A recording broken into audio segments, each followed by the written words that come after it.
This is Art Television.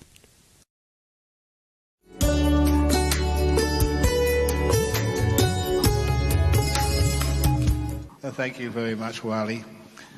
And also the question actually, why me, is actually learning how to give meaning in life. These microphones are excellent because we are building a meditation retreat center, but I remember one retreat center we hired many years ago, and I was teaching the retreat, and on a Sunday morning when I started giving the talk, the retreat was actually owned by the Catholic Church. And as I was giving the talk, the priest ran in, and he ran into where I was giving the talk and said, "Please shut off the microphone, please shut it off." I say, "Why?" Because the microphone was actually not connected only to our microphone, our loudspeakers, it was also connected to the church as well. And he was supposed to be giving the sermon, but he couldn't hear his talk, they heard my talk instead. And I said, no, keep it on. He said, no. So sometimes these things sort of happen in life, but why they happen, is it really a bad thing it happens? A lot of times, because we laughed together, the priest and myself, it was just a nice little story we could share later on. Whatever happens to you in life, it doesn't really matter what happens, but what is most important is what you make of what happens, how you deal with it, and how you can make sure that that is included into your life. And when it's included into your life and you make something positive out of it, then it does have meaning in life. So when you say, why me?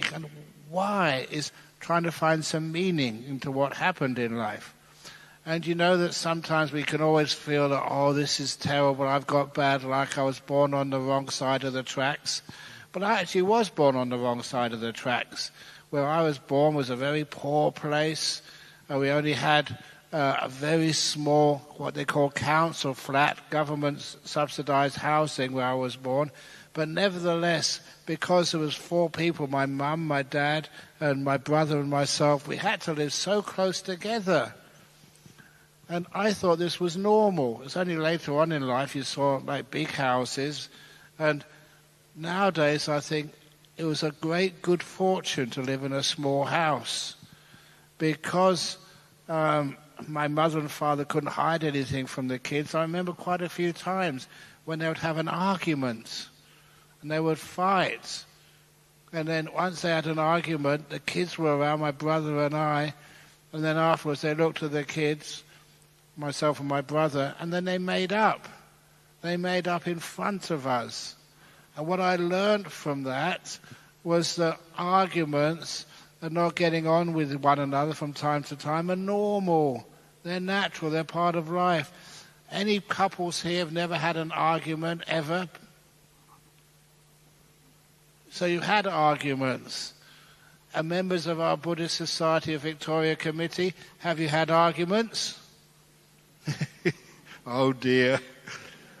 That's normal, but what I learned from that experience was you make up afterwards.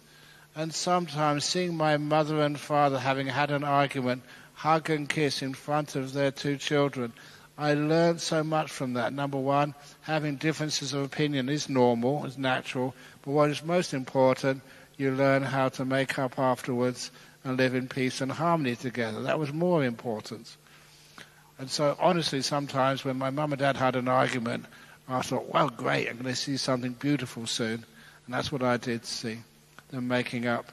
My brother and I, he was senior to me, a couple of years older, so bigger and tougher. And that made me learn how to run faster. But we learned how to live together in peace and harmony. And of course, we shared a room for about 17, 18 years together.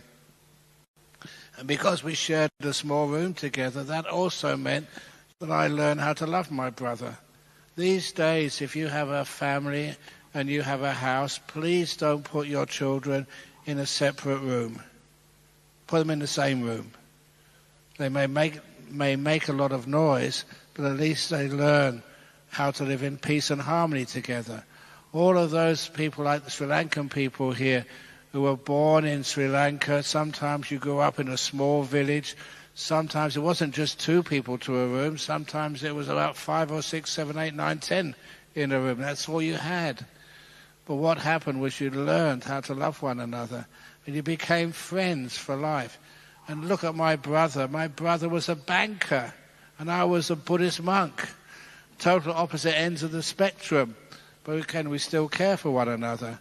And that's a beautiful thing to do about the meaning of life. Don't ever think, I'm poor. Why me? You think, yeah, I am poor. Let's make the best out of this. Get the advantages from this.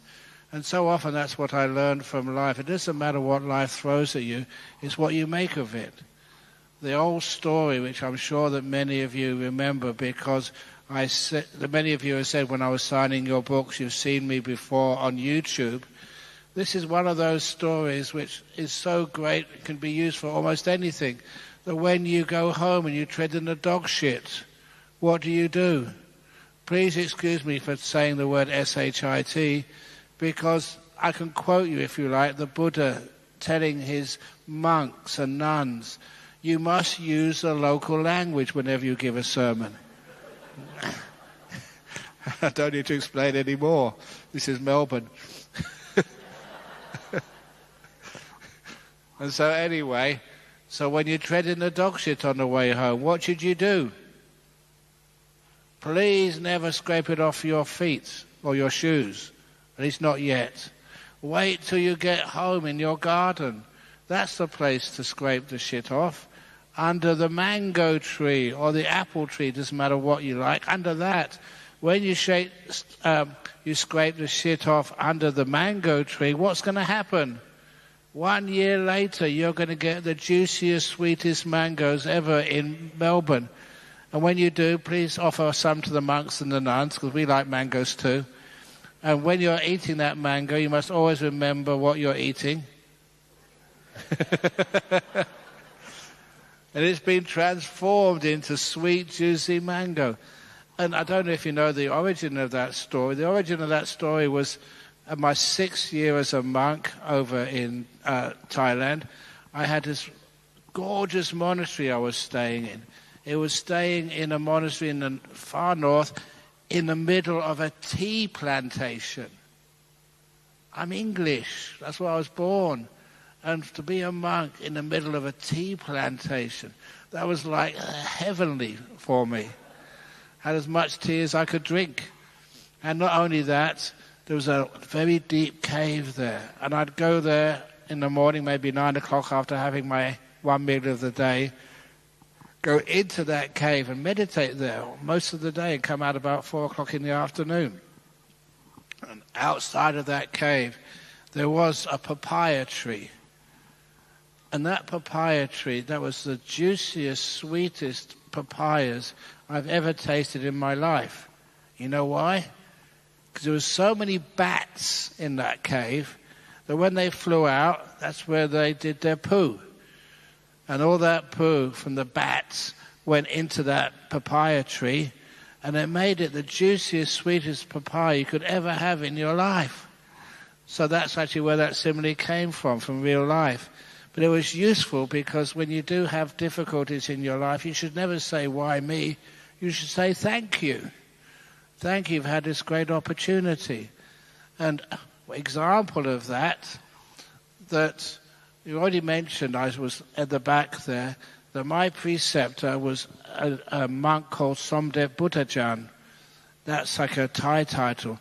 He eventually became the acting head monk of Thailand, Sangaraja. And I remembered him telling me the story that years previously, that the head monk of Thailand was a very good monk, and the number 2 monk was also a very good monk. But the number 3 monk, he was just so ambitious. He wanted to be the number 1 monk, but there was 2 monks in front of him. So he decided the number 1 monk was getting very old. It wouldn't be long before he passed away. The number 2 monk, he said, I've got to get rid of him. And the way he tried to get rid of him, he accused this number 2 monk of being a communist. This was many years ago when people were so afraid of communists that they made it illegal. So they took many of his talks, edited this and edited that, put them together, and they convinced the court of law that he was a communist. So this monk got put in jail. He got put in jail for over 2 years. And then eventually they found out that he was set up. It wasn't really a good conviction at all.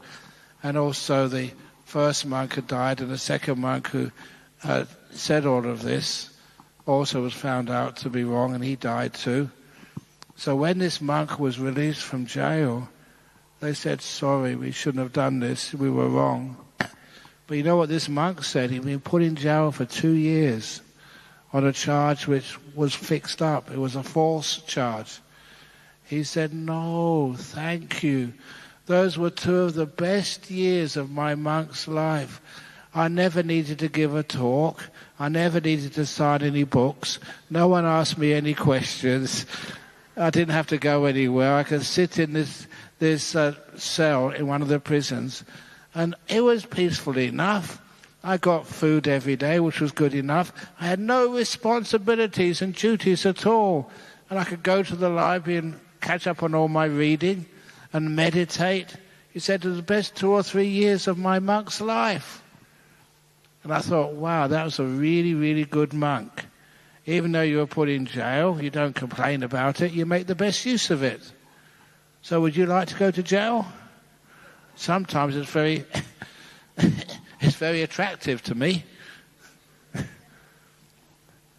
One of our monks, you know, I used to go and teach in prisons.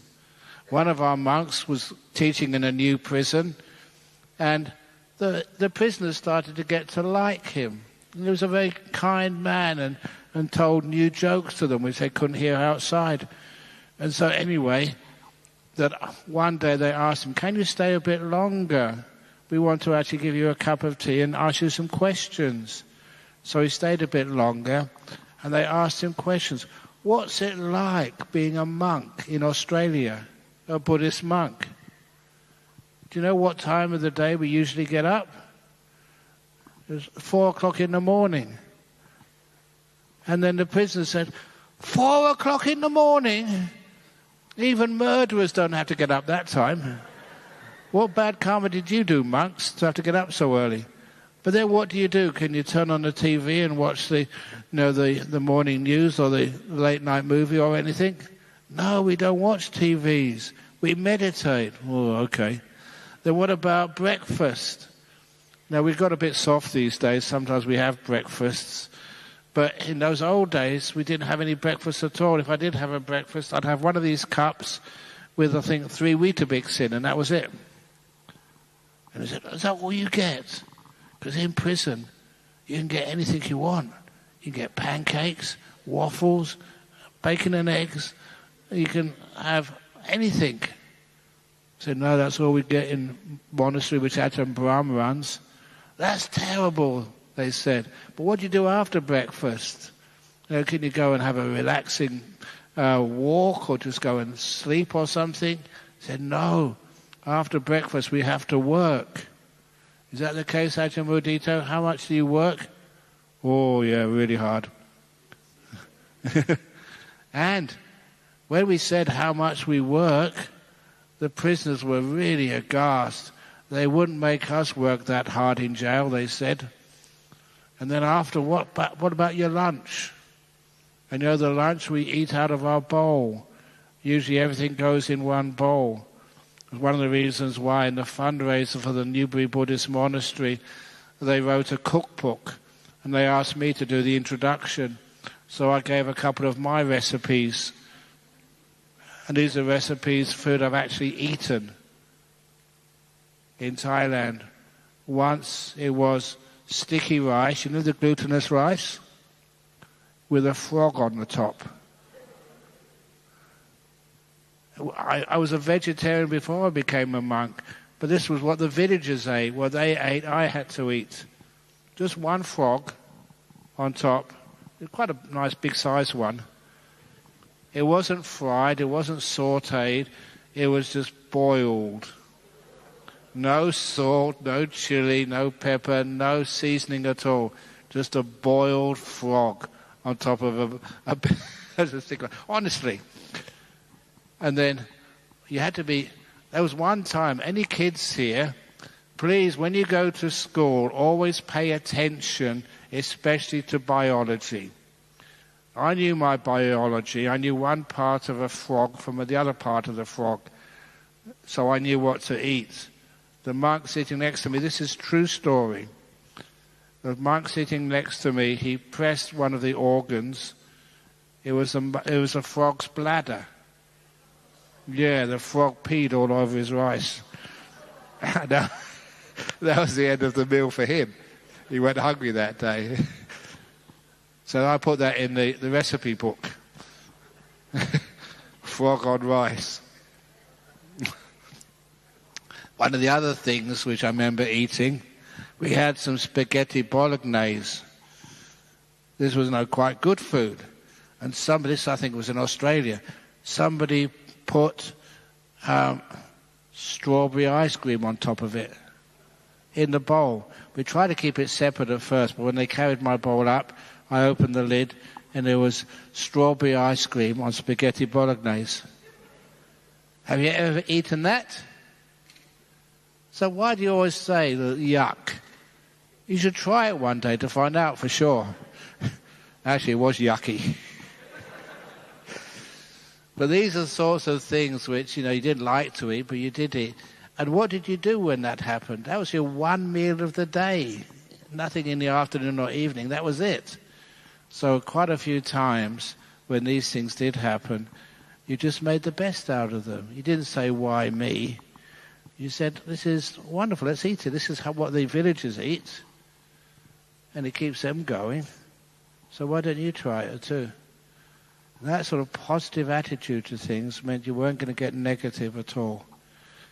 And you learned how to deal with the diarrhea which came afterwards. But even that, it wasn't that bad. That attitude of not being fault-finding and complaining.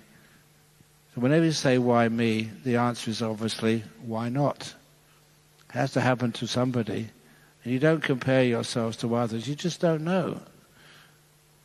And so sometimes I used to think, all the times I was upset about what happened, I said, no. It's an opportunity to learn more. Going to prison, that was, for that monk, was an opportunity. And he took that. Even when I was 19, I don't know if you asked this question about me earlier. I don't know if you know this question. When I fell in love with this beautiful girl when I was only 19. We loved each other so much for about 6 months. And after 6 months, she dumped me. Was that bad? Should I say, why did you do that to me? No, I said, thank you. If you hadn't have dumped me, I could never become a monk. Thank you, thank you, thank you so much. So instead of seeing the negative part of that life, you saw the positive part.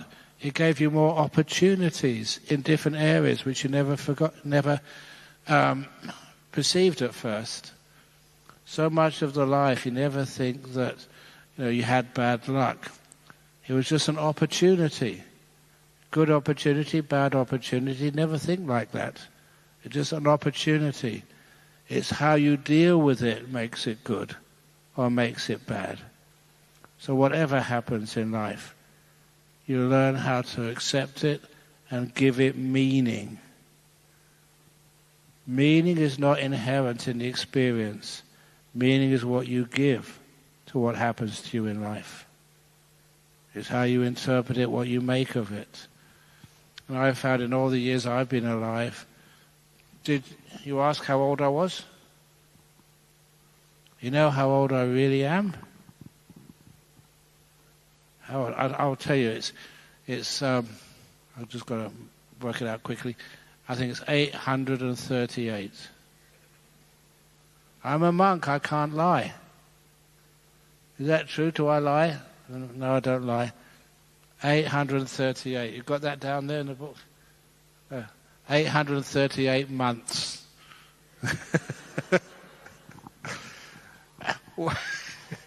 Why always say your age in years?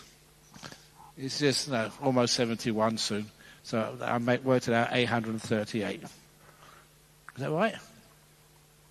Close anyway. 837, I think. But anyway, that when you look at life and you add something more to it, something more interesting, life is what happens when you add to things, the way you interpret it. Even little things. Over at Newbury yesterday, after, you give a talk, or after all the ceremonies, one thing which I learned from one monk in Thailand, afterwards, how do you celebrate anything? And I'm sure at the end of this talk, we'll practice this. At the end of any talk, sometimes we say 3 sadhus. Sadhu, sadhu, sadhu. And I was listening to that so many times from people after I really give my best to give a talk, and afterwards, sadhu, sadhu, sadhu. It's really depressing if you sit up here. So I got people to actually say 3 big sadhus. Sadhu, sadhu, sadhu. You can have a go at that in a moment. I expect the end of the talk, not yet, because I've got some more talk to give first. What that does is what you give to whatever you do. And that makes it enjoyable, powerful, and happy for everybody. And all the other things which I have to do in my life, I never think, why me? It's like, why not? And whenever you have the opportunity to give, I don't give money because I haven't got any. What I do, I give my energy, my time, my service, my love, however much I can do. But it did happen to me once. This is one of those true stories. When you say, why me? I got myself into a difficult situation. How do you get out of difficult situations? This was when I was visiting Singapore for the first time, and they took me into the different temples to show me around. And one of the temples they took me into was the Sri Lankan temple in Singapore. And after showing me around, the abbot asked me to sign the visitor's book. But being a bit stupid, I made a big mistake. I wrote down my name, the address, and the next column was, how much are you donating? It wasn't a visitor's book I picked up. I picked up the donation book by mistake. And you couldn't rub it out and say sorry. You had to write something down. And so sometimes when you put yourself in a difficult situation and you rise to the occasion, what I put down there is just 2 words, M-Y, second word, L-I-F-E, my life. And I thought that was a wonderful donation to make, to what I love, the Dhamma, Buddhism, meditation. When I do something, I give the whole lot. Don't keep anything back. And I thought that was an interesting example of being put in a difficult situation, but rising to that occasion. I'm very happy what I wrote down there. So instead of scrubbing something out, you make the best of it. And again, anything which happens in my life, you always try to do that best, no matter what it happens to be. You give it meaning. You don't expect. You get sacked from work. How many people get sacked from work? How many people got sacked the last year from work? None of you. Oh, one of you, yeah, great. So lucky. Because sometimes people think, oh, I've got no job now. But you have time. You may not have much money, but you have time. Time for the people you love and care for. Time for your family. Time for your friends. Even time to go to the temple, which you love, if you love temples. How often before, when the economy was booming in Australia, the people would say, yeah, they'd love to help out, they'd love to go to the temple, they'd love to spend time and go on holiday somewhere. They couldn't find the time. They were time poor. And whenever something happens, like you get locked down. How long was Melbourne in lockdown? You weren't in lockdown. You were on retreat. Just give it a different name, for goodness sake. When you're on retreat, it's an opportunity, not to try and get rid of the lockdown as soon as possible, but an opportunity to do different things, to explore more, spend more time with yourself and others, and all those books you would love to read, all of those movies you'd like to see on the internet or whatever. It gives you time, and also time to rest. It's one of the things which people sometimes, they get fed up, they get depressed, they get all these so-called emotional problems, mental diseases, lack of mental health. And that's such a big thing at this time in Australia. And sometimes I ask myself, why? Why is mental health problems such a big deal these days? It is because we forgot how to keep cultivating our mental health. Sometimes when people have stress, why? Because you're tired. I've said this, I remember before noticing that people who can come to like a retreat, they may sort of feel a bit sort of dull and depressed when they first come. But real retreats, you're never asked to do anything. When I ever teach a retreat, we always make sure we have something we call noble silence. You know what noble silence means? No bells. You don't have a clock to wake you up in the morning. When you want to wake up, you wake up. That's called noble silence. And many times when people don't have bells to wake them up, they don't have bells to tell them to go here or go there, then many of them actually win the Nobel Peace Prize. In other words, they have peace rather than being controlled. They can rest as much as they need to. And when you rest as much as you need to, a lot of time you get very healthy and happy. You can start appreciating many other things in life. I know I'm going off subject here, but actually I should really go back to the prison story. I only got back to lunch, eating in one bowl. But then they said, what do you do in the afternoon? You know, can you just play sport? I know that Melbourne is a big sporting city. And so sometimes I remember when I first started as a monk here in Australia, I thought it would be good to form a Buddhist, say, footy team. You know, the BS3 footy team. It would actually allow us to maybe just connect with Melbourne society. Maybe we can play against the Catholics or the Anglicans and see who's the best. But then I thought, how can I tell this joke? Are there any Catholics here? Okay, this was some years ago. Please excuse me for going off the track record again. Off track. There was the Pope and the Archbishop of Canterbury, you know, the head of the Catholic Church and the head of the Anglican Church. They wanted to actually to find out, you know, who was the right form of Christianity. And so they decided, they had arguments, but that never solved anything. One of them suggested, let's have a match of golf. And whoever wins the golf match, it must be God deciding who's the best.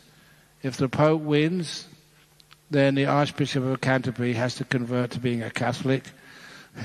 And if the Anglican Archbishop wins, the Pope has to become an Anglican. Fair. Let God decide. So it got to the last hole. And at the last hole, the Archbishop was 3 shots ahead. A long way ahead. And if he sunk this putt, he would win. And the Archbishop of Canterbury would have to convert. It would change the whole world. And so he asked the caddy. The caddy was a nun, a Catholic nun. Why are you laughing at that for? So I asked the caddy, "Sister, please give me the putter." And he took the putter, he lined it up, an important stroke. He could change the whole of Christianity if he hold this putt. He hit it too hard. And it went past the hole. And he couldn't stop himself but saying, "Oh, damn it, missed." And the nun said, "Your Holiness," saying to the Pope, "you swore. That's not the right thing to do." And the Pope said, "Well, it was really an important putt. I really apologize. I was just too stressed." So he asked for another putter. He sank this hole. At least he would win by one stroke. He lined it up. He hit it. And it went past the hole, not in it. He said, "Damn it, missed." And the nun, she crossed herself. "Look, I warned you. You mustn't do that. That's swearing." He said, I'm sorry. It was too important putt." And he had one more putt. There was only to draw. If he missed this putt, he would lose and would have to become an Anglican, a Protestant. So this was really important. He lined it up and he hit the ball. It went straight for the hole, but just stopped a millimetre before. He couldn't help himself. "Damn it, missed," said the Pope. And then the nun, she crossed herself again.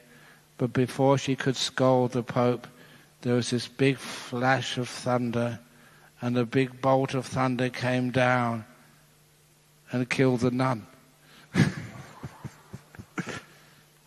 And from the skies you could hear the voice of a heavenly being, "Damn it, missed."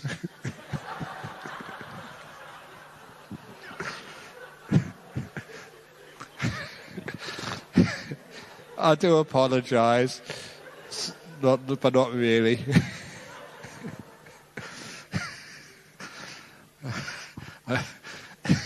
Sorry. We all make mistakes.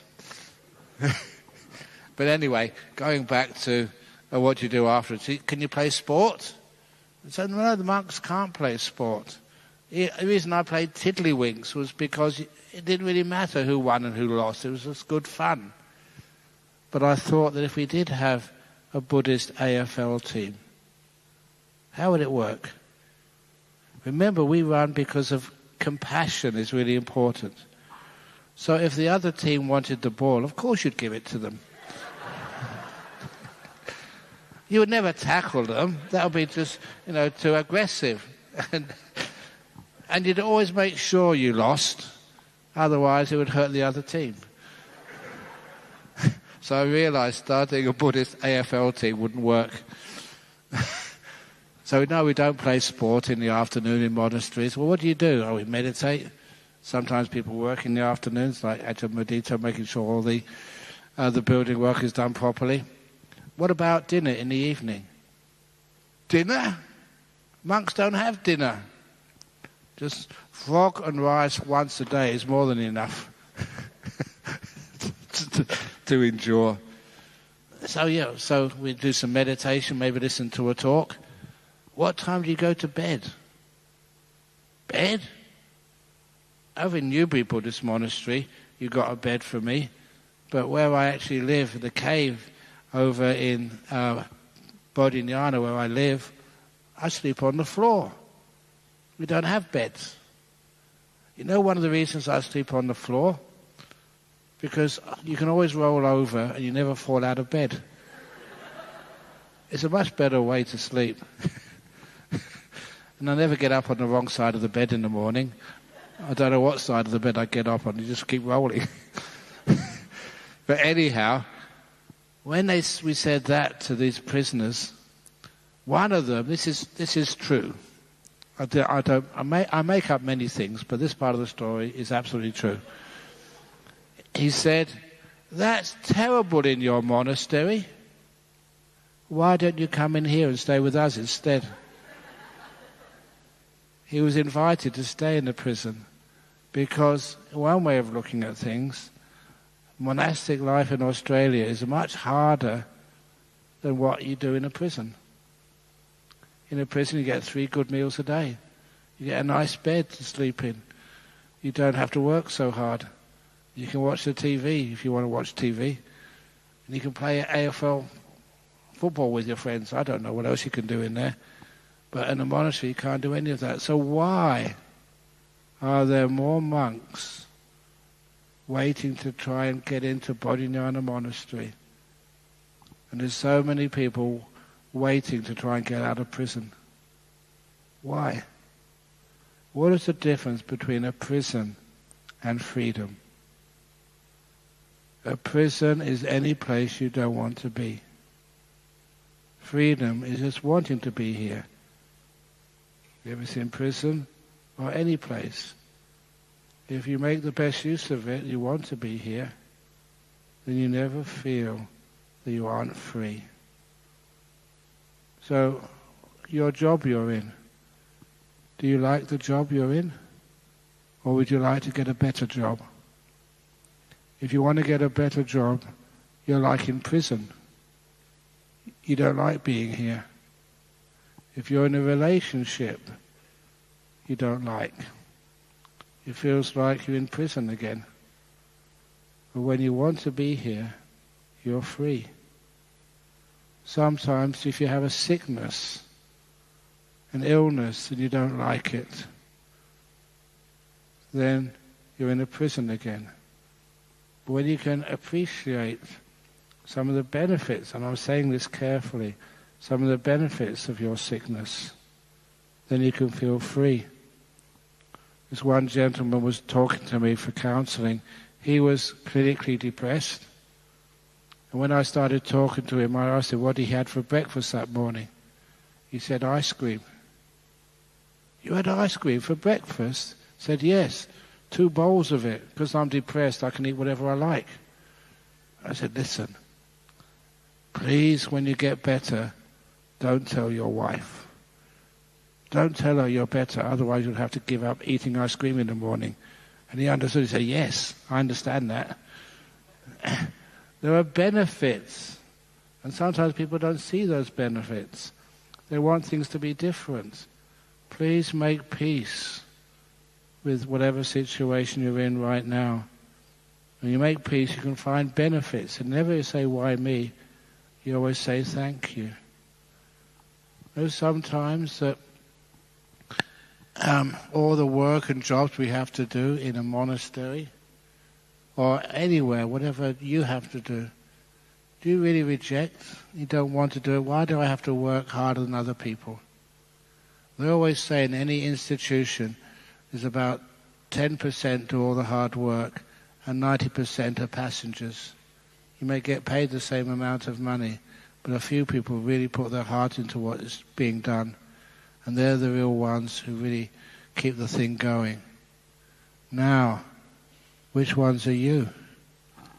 And do you reject and think, why me? Why do I have to work so hard and other people don't?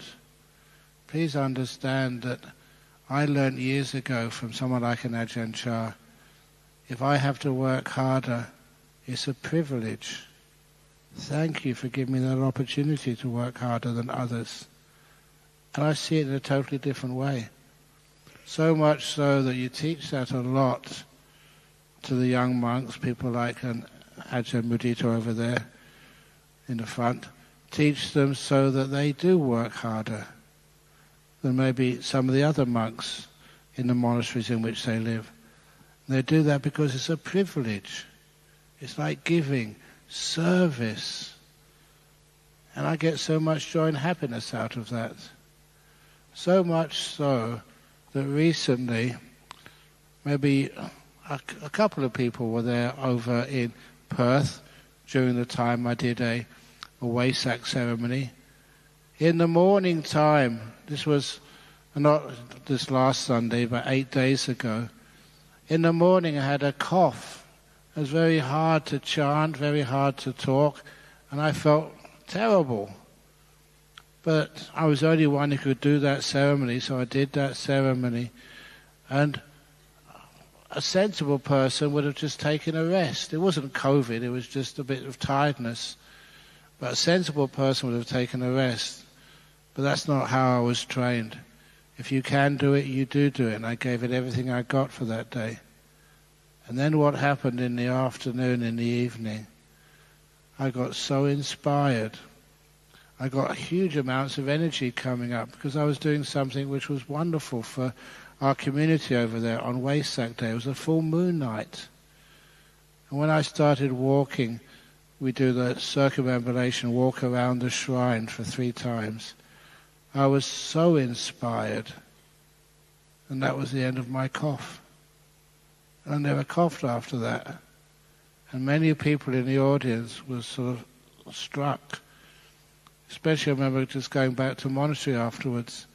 Some of the other anagarikas, we call them, these are the people trained to become monks.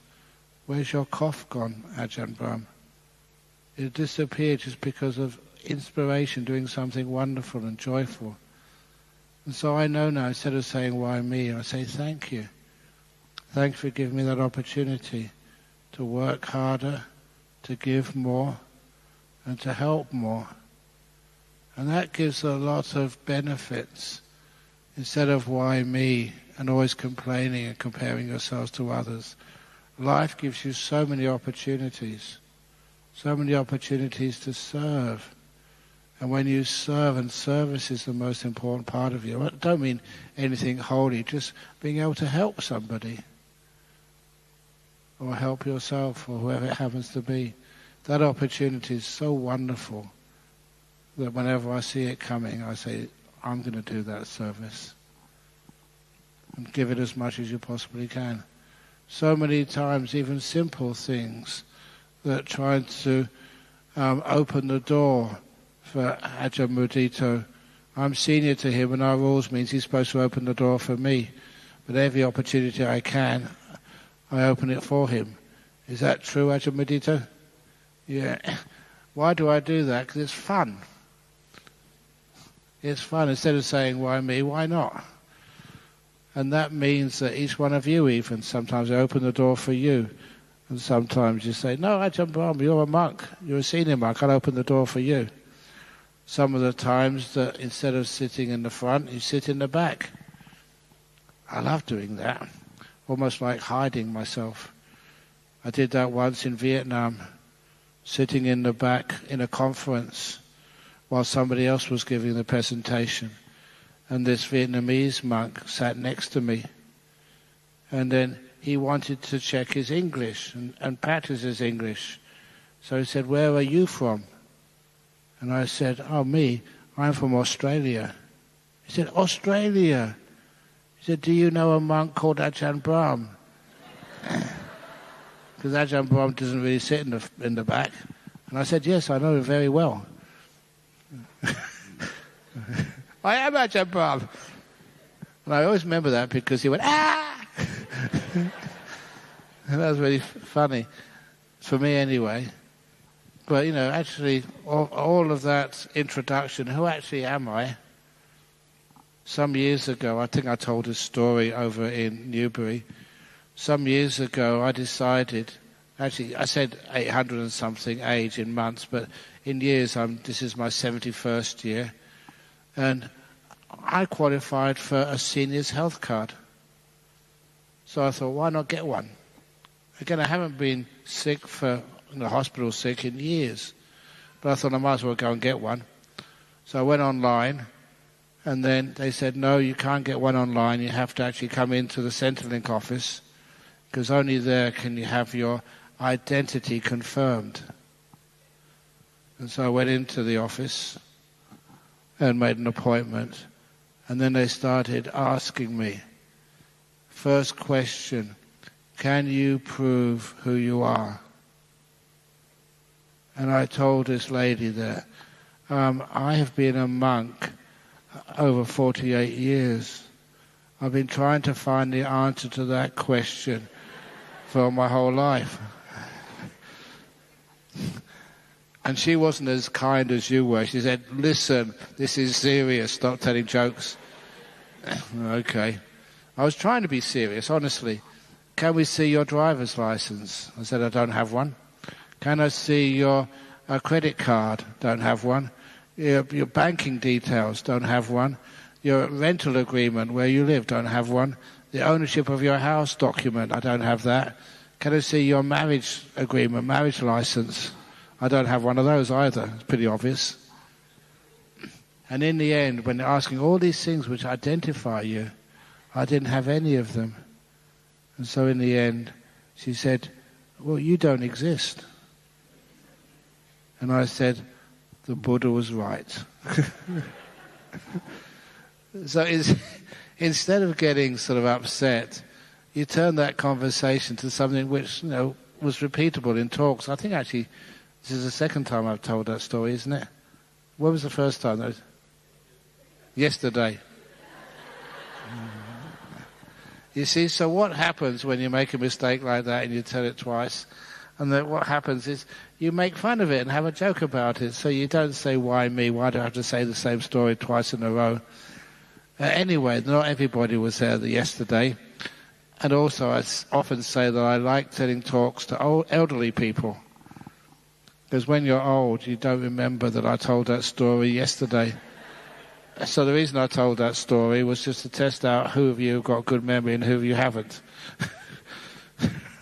But anyhow, eventually I got 2 passports, British and Aussie. So that gave me the opportunity. He was just trying to get rid of me. I was causing her too much problems by not being normal. So little by little, I shouldn't say that again, should I? Little by less. Anyway, this is actually how we learn to make the best of whatever happens to us in life. Whoever doesn't recognize you, or whoever gives you a hard time, you say thank you. You never actually say, why me? It's like, thank you for giving me the opportunity to live a different life, which means you never get depressed, embarrassed, upset. Instead, you use everything which happens to you in life as an opportunity for growth and also for humor as well. So anyway, is it time for questions now? Yeah, okay. So thank you for listening so far. So what do you do at the end of a talk when you've enjoyed it? Okay, do you remember? Okay. Sadhu, sadhu, sadhu. Thank you, because that makes me feel happier. Excellent. Thank you so much for the inspiring talk, Ajahn. So we have time for questions. If you have any questions, please put your hands up. We've got 2 volunteers here, Jessica and Shunwei, and they will be able to give you the mic. So, who wants to be the first? No one. No one. Okay. We can finish the talk then. Sadhu, sadhu, sadhu. No? Anyone? In the past week, how many of you have said, why me? You have, yeah. I said it. Why do I have to give a talk? No, remember that you may respond like that, but you're missing a great opportunity to actually to see some of the negative things which happen in life and put a positive spin on them, and it makes it much better. You got a question over there? Yes, we've got questions from the... I remember reading an article some years ago. There's a lady who went to have a medical examination in the United States. I think she was 93 or 94. And then she'd had a perfectly healthy life, hardly any sicknesses at all. And the doctors said, you've got cancer. And her response, having lived 93 healthy years, was, why me? It's crazy, isn't it? 93 years you've got away with it, and now you say, why me? Anyway, your question, yeah. If you're trying to explain someone what is Buddhism, how would you explain it in a good way? How would I explain it in a good way? Is like honesty, kindness, and helping people understand the meaning of life. We're not telling them what it is, helping them to find out for themselves. And that's actually where it does differ from many other religions or paths. Instead of telling anybody, we encourage people how to find out. Giving each a good example of that, years and years ago, one of the monks was asked that question. It was a couple of people who were Buddhists, and they had their first child. How can we bring up our children? Should we actually take them to the temple every day, and so they get conditioned, brainwashed into being a Buddhist? Or should we take them to maybe the Catholic Church on a Saturday, the Anglican Church on a Friday, the mosque on a Friday, Anglican Church on a Sunday, the Buddhist Center on a Monday? It's Monday today, isn't it? Yeah, good. Shall we try and expose our children to all religions, or what? What should we do? And the monk said, don't need to take your children to a temple or to a church or to a mosque. Just please encourage your children with two things, with honesty and asking questions. And if you always encourage your children to ask questions, rather than say, I'm too busy, you're actually encouraging your children to grow in that knowledge, to ask those questions and find out the truth for themselves. And that honesty, that truthfulness, will actually make sure they don't stop on half-truths or on ideas which may sound convincing but are actually not true. Keep that honesty there and they will find out for themselves. That honesty and questioning become the most important. And that's actually why in Buddhism we always encourage people not just to believe what a monk says or a nun says or the books say, but please keep questioning and have that honesty that you won't accept the truth which doesn't make sense to you. Is that okay? Yeah. Really? Are you being honest? Very good, thank you. Excellent question and excellent answer. Anyone else who might have any questions for Ajahn? Oh, there's some in the back there.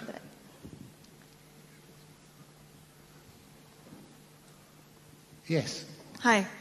This is a little bit off topic. Is it okay if I ask? Yeah, give it a try. Okay. So I play a game that requires to kill an enemy. Is that against the first precept? You've got to kill an enemy. In a game, yes. Oh, in a game. So it's not a real enemy. It's just a figure on the screen. Yeah. Yeah. A computer game. Yeah. Okay, yeah. No, that's not against the first precept because it's not real taking the life of a living being. Oh, okay. It has to be a living being. But nevertheless, it may be against the precepts of the company which hires you or the school or something where a person studies or whatever. So it's not against the first precept of killing living beings, but it may be against other precepts. Okay. Does that make any sense? Yes. Okay. Very good. Again, to get questions, sometimes it's hard to get questions from people. So I tell this story. This is from one of the Buddha's suttas about somebody came up to the Buddha and asked him, why are some people why are some people rich and other people poor? Have a look at yourself, that sometimes you work so hard, you try so hard, but sometimes it's difficult to make money. You make some money and the government taxes it, and you've got none left. Why is it so hard to make money? And why are some people rich? What karma did you do in your past life to be rich in this life? And the Buddha gave a really good answer. And then it asked the second question, why are some people born really beautiful while other people are ugly? Doesn't matter how many times you go to the spa to get made up, you're still ugly. And when I said this, I looked at the floor. And the reason why I looked at the floor, because when I told this anecdote, one lady in Singapore, I just happened to be looking at her when I said the word ugly, and she really complained. So the Buddha gave a good answer to that too. But then he asked another question. Why are some people intelligent and other people are stupid? Have you ever had a kid, you try and give them extra tutorials, extra training, teachings, and they still don't do well at school. Other kids, they'd hardly do any work at all, and they always do well at school. Why? And the Buddha answered, the cause for intelligence in your next life is asking questions in this life. Anyone want to be intelligent? Okay, there's a couple of people put their hands up. Excellent. And also, if anyone upstairs would like to ask a question, please just come downstairs. We've got the mic here. So, yes, we've got a question. Is that right, Jessica? Yeah, okay. Excellent. Ajahn, as a scientist and as a Buddhist monk, I would like to ask you this question.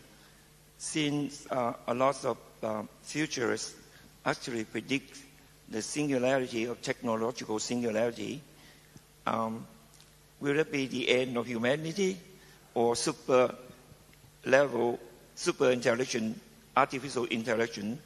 Will that be the end of humanity?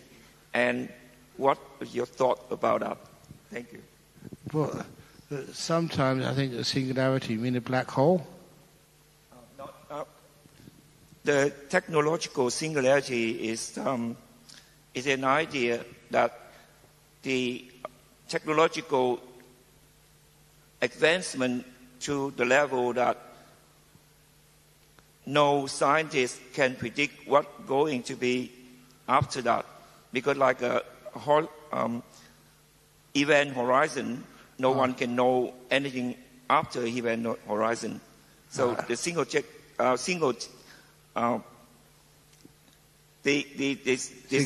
of technology will be the point that no one can predict what's going to be happen after that. Okay. There's one thing about that, this is a more serious question, that was one of the great advances of Stephen Hawking's, that he realized that black holes leak. The event horizon is not permanent. He's got what he called Hawking radiation, white holes basically. So there's no black hole will be able to suck things in beyond the event horizon forever. They will decay. I thought that was a wonderful little piece of science. Well, these were people, one of my best friends, as you know, some of you may know, was a gentleman called Bernard Carr, Emeritus Professor Bernard Carr of Queen Mary College in London University. And he was one of the close associates of Stephen Hawking's. He was actually featured in the movie of Stephen Hawking's, this fellow Bernard Carr. And this guy Bernard Carr was also a Buddhist, one of my best friends. He came to give a presentation at a Buddhist conference we held in Perth a few years ago. And he was also, interestingly, the president of the Psychic Research Society in London. When we were students, we used to go hunting ghosts together and all sorts of interesting stuff. Nothing was off limits for a good scientist.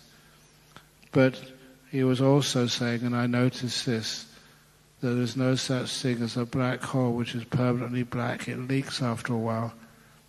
In other words, information comes out of that hole.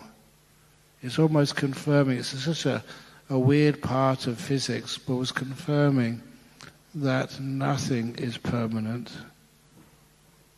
It leaks, and even the thing with the black holes and with the Big Bang theory, we're thinking that's how the universe started. But because black holes can leak, it's also Big Bangs have something which happened beforehand. In other words, it's not the beginning of the universe, the beginning of time. as Stephen Hawking says, he imagined a universe without boundaries, no beginnings, no ends. And just like the nature of time itself, how can we have like a beginning of time? We always say, what was there before the beginning? How can we have an infinity of time? Even that is just too hard to grasp.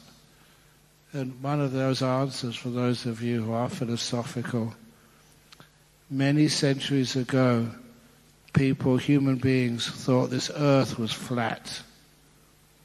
We all know there's no such thing as a flat earth. This earth is curved. It's a sphere. It's got limited space, but no boundaries to it on planet Earth. Whatever direction you go, you come back here. Now the same we know is about space. And one of the things I remember of physics, a very simple theory which would prove that the space, our universe, cannot be infinite. It was a powerful theory. It's not infinite. As you all know, it's got a limited space, our universe. But it's got limited space, but it's got no boundaries, no edges to it. Any physicist would know that, or astrophysicist. And it's the same with time. Why do we always think that time is flat, with a beginning and an end? Can we not sort of move our imagination and perception to accept that time too is curved? Limited time, but no boundaries. Of course, that's making the mind a little bit more hard to understand, but it's interesting, and it's a beautiful theory, and it's very close to the truth. Curved time. Okay.